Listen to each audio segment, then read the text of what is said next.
दुख देखें तो आपका स्तर ठीक रहेगा। जी गुरु जी, झूठ बोलना पाप है, ठीक ठीक है। हम हमारी जिंदगी में जितने झूठ बोलते हैं वो हमारे पाप में इंक्लूड हो जाता हाँ है। जी।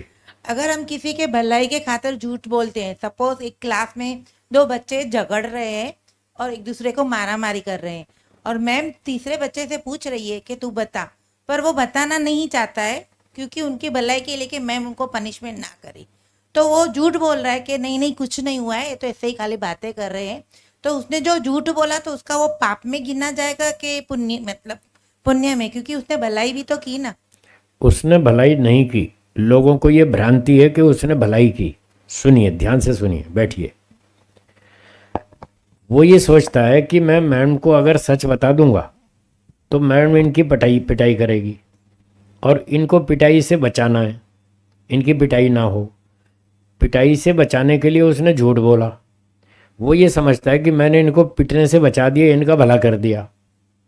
आपके बच्चे जब गलतियां करते हैं, छोटे बच्चे जब गलतियां करते थे तब आप उनको पीटती थी, तो आपके भले, आप उनके भले के लिए पीटती थी या बुरे के लिए? तो आपके पीटने से उनका भला हुआ या बुरा हुआ? भला हुआ ना। तो इस बच्चे ने तो उसको पिटवाने से बचा दिया, तो ये तो नुकसान कर दिया उसने, भला क्या किया?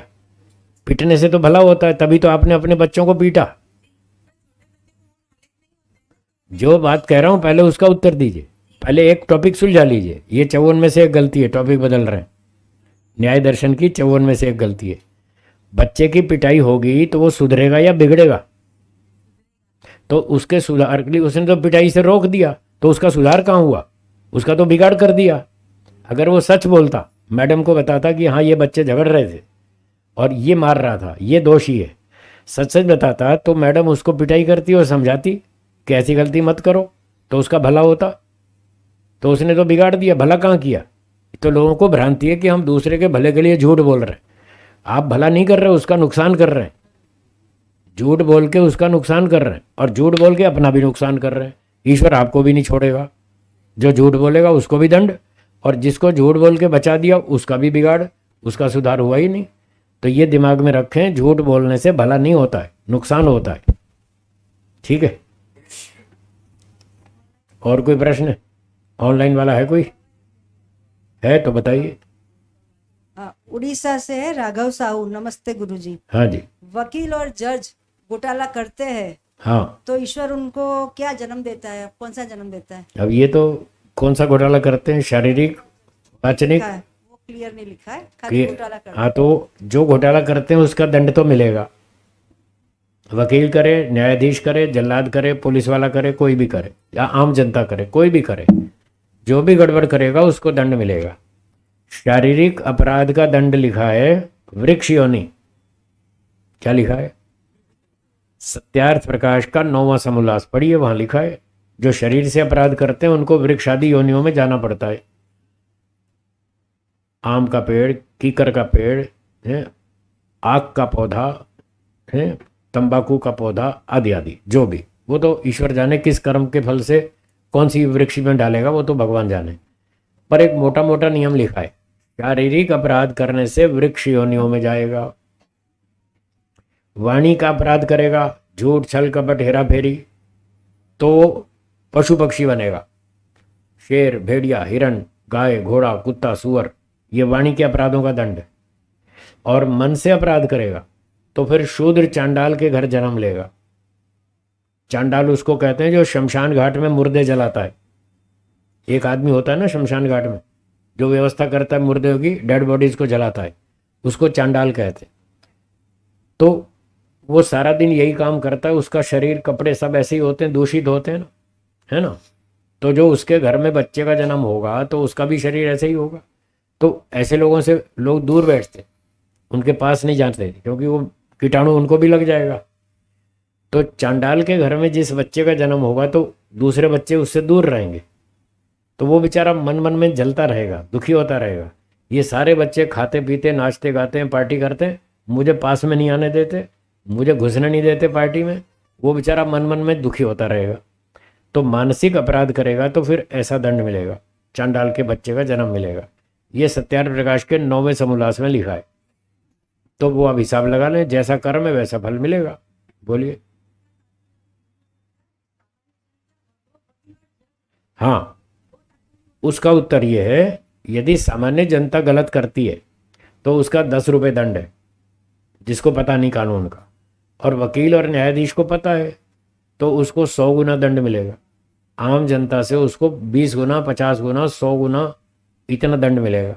जो जितना अधिक जानता है, जितनी ऊंची सत्ता पर बैठा है, जितना ऊंचा अधिकार है, जितनी ऊंची विद्या और बुद्धि है, वो अपराध करेगा तो उसका दंड भी उतना अधिक होगा। ये शास्त्र में लिखा है, छठे समोल्लास में पढ़ लीजिए, सत्याप्रकाश। हाँ, माइक माइक ले लीजिए। शरीर, वाणी और मन से बुरे कर्म व्यक्ति करता है, उसको एक ही व्यक्ति बारी बारी से करता है, तो ईश्वर फल देने के लिए बारी बारी से डिसाइड करेगा अपने। पूरा हिसाब तो ईश्वर जाने, हम तो नहीं जान सकते।